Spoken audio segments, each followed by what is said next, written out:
أعوذ بالله من الشيطان الرجيم. بسم الله الرحمن الرحيم. يا أيها المزمل قم الليل إلا قليلا نصفه أو انقص منه قليلا أو زد عليه ورتل القرآن ترتيلا إنا سنلقي عليك قولا ثقيلا إن ناشئة الليل هي أشد وطئا وأقوم قيلا إن لك في النهار سبحا طويلا واذكر اسم ربك وتبتل إليه تبتيلا رب المشرق والمغرب لا إله إلا هو فاتخذه وكيلا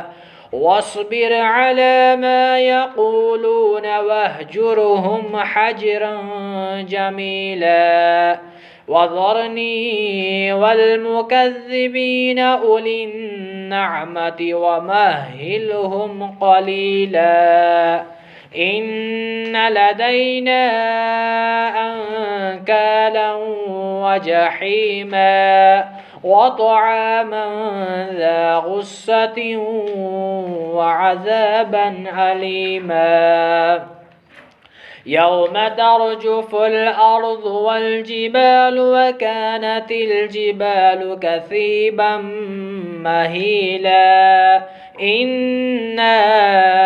أرسلنا إليكم رسولا شاهدا عليكم كما أرسلنا إلى فرعون رسولا فعصى فرعون الرسول فأخذناه أخذا وبيلا فكيف تتقون إن كفرتم يوما يجعل الولدان شيبا السماء منفطر به كان وعده مفعولا إن هذه تذكرة فمن شاء اتخذ إلى ربه سبيلا صدق الله العظيم.